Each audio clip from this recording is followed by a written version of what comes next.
এ নিয়ে বিস্তারিত আলোচনার জন্য স্টুডিওতে যুক্ত হয়েছেন সহকর্মী এম এ আজিম।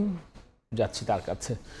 আজিম, আমরা একটা রিপোর্ট দেখলাম এবং তারপরে বাবু নগরীর সঙ্গে যে সাক্ষাৎ সেটি নিয়ে একটি রিপোর্ট দেখলাম। সেক্ষেত্রে আমরা এই যে হেফাজত আমিরের সঙ্গে সাক্ষাতের পেছনে রাজনীতি নিয়ে পরে কথা বলবো। তার আগে চট্টগ্রাম সফরের উদ্দেশ্য এবং কি আসলে থাকছে এই সফরে।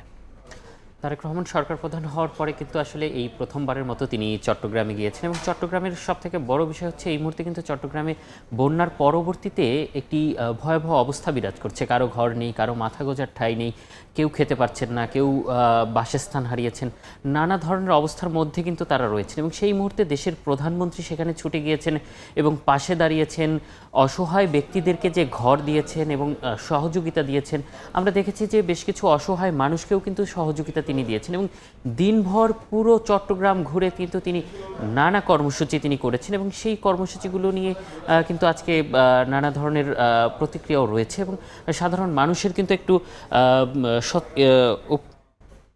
অনুভূতিও রয়েছে। আমরা যদি বলি যে বন্যায় ক্ষতিগ্রস্তদের যে নতুন যে ঘর দিয়েছেন সেই ঘরগুলো কিন্তু খুবই প্রয়োজন ছিল, কারণ এই যে বন্যা শেষে যে দিনগুলো তারা পার করেছেন সেই দিনগুলোতে কিন্তু তারা অনেকটা মানবেতর জীবনযাপন করেছেন এবং তারা আজকে যে প্রধানমন্ত্রীর হাত থেকে যে নতুন ঘরের যে চাবিগুলো নিয়েছেন এবং অর্থ সহযোগিতা নিয়েছেন সেটি নিয়ে কিন্তু আমরা দেখেছি তাৎক্ষণিকভাবেই তাদের যে একটি উচ্ছ্বাস, হাসি মুখ, সেটি কিন্তু একটি প্রাণের স্পন্দন বলা যায় এবং সেটি প্রধানমন্ত্রীর হাত থেকে নিতে পারাটা একটি আনন্দের বিষয়। এবং তিনি সেখানে যে কথাগুলো বলেছেন যে ফের বিশৃঙ্খলার একটি চেষ্টা করছেন একটি দল, একটি যারা আসলে এই দেশকে চায়নি, স্বাধীনতা বিরোধী যারা ছিলেন। এবং তারপর থেকে তিনি কিন্তু আরও বেশ কয়েকটি রাজনৈতিক দলের কথাও তিনি উল্লেখ করেছেন।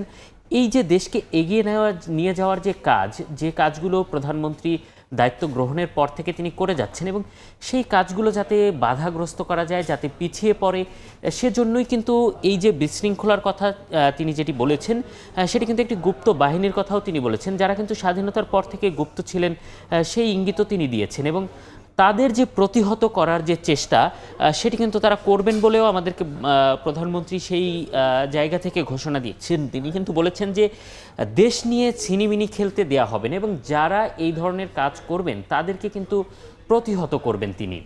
এবং এর বাইরে যদি উল্লেখযোগ্য একটি ঘটনা হচ্ছে হেফাজতের আমিরের সঙ্গে সাক্ষাতের পেছনে সাক্ষাতের পাশাপাশি কি রাজনৈতিক মেরুকরণের দিকটা নিয়ে বিশ্লেষকরা কি ভাবছেন? হ্যাঁ, এটি একটি বড় বিষয় যে একটি প্রধান রাজনৈতিক দলের প্রধান এবং সরকার প্রধান তিনি আরেকটি রাজনৈতিক দল হেফাজতে ইসলাম তাদের কাছে যে ছুটে যাওয়া এবং এই যে একটি সহমর্মিতা এবং সৌজন্যপূর্ণ আচরণ, এটি কিন্তু আমাদের বাংলাদেশের রাজনীতিতে এর আগে খুব একটা আমরা দেখা মেলেনি। এবং হেফাজত ইসলামকে নিয়ে কিন্তু আগের যে সরকার ছিল তারা কিন্তু নানা ধরনের প্রশ্ন তুলেছিলেন এবং তাদেরকে কিন্তু প্রতিহত করা এক কোণে বা এক ঘেয়ে করে রাখার একটি যে বিষয় সেটি কিন্তু আমরা দেখেছি এবং সেই জায়গা থেকে তাদের সাথে দেখা করা। এবং আজকে কিন্তু প্রধানমন্ত্রী বলেছেন যে শুধুমাত্র যে দেখা করা এবং রাজনৈতিক যে বিষয় সেটি কিন্তু না, তিনি কিন্তু তার সাথে দেখা করে হেফাজতে ইসলামের যে আমির তার দোয়া চেয়েছেন প্রধানমন্ত্রী এবং তার দোয়া নিয়ে দেশ গঠনের যে প্রচেষ্টা সেটি করে যাবেন এবং ওয়াদা পূরণের একটি বিষয় কিন্তু তিনি বলেছেন এবং তিনি যে নির্বাচনের আগে যে ওয়াদাগুলো করেছিলেন সেটি যাতে ঈমানের সাথে তিনি বাস্তবায়ন করতে পারেন সেই বিষয়টি কিন্তু তিনি বলেছেন। আমরা এর বাইরেও তিনি কিন্তু চট্টগ্রামের বেশ কিছু উন্নয়ন প্রকল্প তিনি ঘুরে দেখেছেন এবং সে নিয়ে একটি প্রতিবেদনও রয়েছে, সেটি আমরা একটু দেখতে চাই। সম্ভাবনার নতুন দিগন্ত কক্সবাজারের মহেশখালীতে প্রধানমন্ত্রী তারেক রহমান। বঙ্গোপসাগরের উপকূল ঘেঁষা এই অঞ্চলকে ঘিরেই তৈরি হচ্ছে গভীর সমুদ্র বন্দর সহ একাধিক কৌশলগত অবকাঠামো। ভবিষ্যতে এই অঞ্চল দেশের অর্থনীতিতে কি ভূমিকা রাখতে পারে সেটি সরজমিনে দেখতে মাতার বাড়িতে প্রধানমন্ত্রী। শুরুতেই বৃহত্তর উন্নয়ন পরিকল্পনার বিষয়ে প্রকল্প সংশ্লিষ্টদের বক্তব্য শোনেন সরকার প্রধান। পরে ভবনের বাইরে নিমের চারা রোপণ করেন তারেক রহমান। এরপর 1200 মেগাওয়াট ক্ষমতা সম্পন্ন আল্ট্রা সুপার ক্রিটিক্যাল কয়লাভিত্তিক বিদ্যুৎ কেন্দ্রের বিভিন্ন স্থাপনা ঘুরে দেখেন সরকার প্রধান। এরপর প্রস্তাবিত 70 মেগাওয়াট সৌর বিদ্যুৎ প্রকল্প এলাকা পরিদর্শন করেন তিনি। একই এলাকায় প্রস্তাবিত এলএনজি ভিত্তিক বিদ্যুৎ কেন্দ্র এবং নতুন রিফাইনারির জন্য নির্ধারিত স্থানও দেখানো হয় সরকার প্রধানকে। মাতারবাড়ি গভীর সমুদ্র বন্দরও ঘুরে দেখেন প্রধানমন্ত্রী। এলএনজি টার্মিনাল এবং বিদ্যুৎ কেন্দ্রের বিভিন্ন স্থাপনা পরিদর্শন করেন তিনি। এ সময় বিদ্যুৎ ও জ্বালানি নিরাপত্তা নিশ্চিতে বিদ্যমান অবকাঠামোর সর্বোচ্চ ও দক্ষ ব্যবহার, প্রকল্প পরিচালনায় স্বচ্ছতা এবং জবাবদিহিতা, নিয়মিত রক্ষণাবেক্ষণ এবং দীর্ঘমেয়াদী সমন্বিত জ্বালানি পরিকল্পনায় জোর দেন প্রধানমন্ত্রী। ক্রমবর্ধমান বিদ্যুৎ চাহিদা পূরণের পাশাপাশি জ্বালানি উৎসের বৈচিত্র্য নিশ্চিতের তাগিদ দেন সরকার প্রধান। আহমেদ সালেহীন, সময় সংবাদ। আজিম, উন্নয়ন প্রকল্প নিয়ে সর্বশেষ কী তথ্য পাওয়া গেল? চট্টগ্রাম কিন্তু বলা চলে দেশের একটি উন্নয়ন হাব।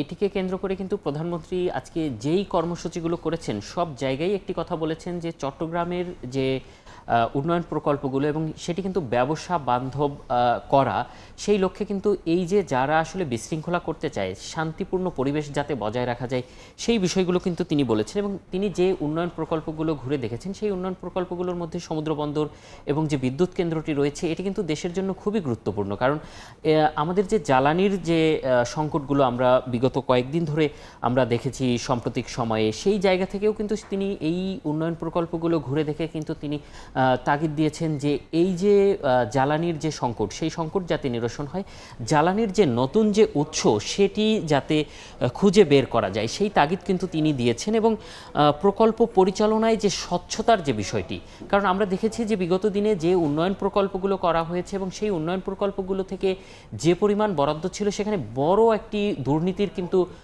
আমরা এই মুহূর্তে বেরিয়ে আসছে, একের পর এক আমাদের সামনে উন্মোচন হচ্ছে। যে বিষয়গুলো নিয়ে কিন্তু প্রধানমন্ত্রী আজকে যে তাগিদটি দিয়েছেন যাতে স্বচ্ছ থাকে, উন্নয়ন প্রকল্পে যাতে খুব বেশি ব্যয় না ধরা হয়, যে ব্যয়টি একদমই দরকার সেই ব্যয়ের মধ্য দিয়ে আসলে দেশের অর্থ যাতে অপচয় না হয়, সেই বিষয়গুলো কিন্তু তিনি তাগিদ দিয়েছেন। আজিম, অসংখ্য ধন্যবাদ আলোচনায় যুক্ত হওয়ার জন্য। প্রধানমন্ত্রী চট্টগ্রামের সফর এবং সংশ্লিষ্ট নানা বিষয় নিয়ে আলোচনায় যুক্ত হয়েছিলেন সহকর্মী এম এ আজিম।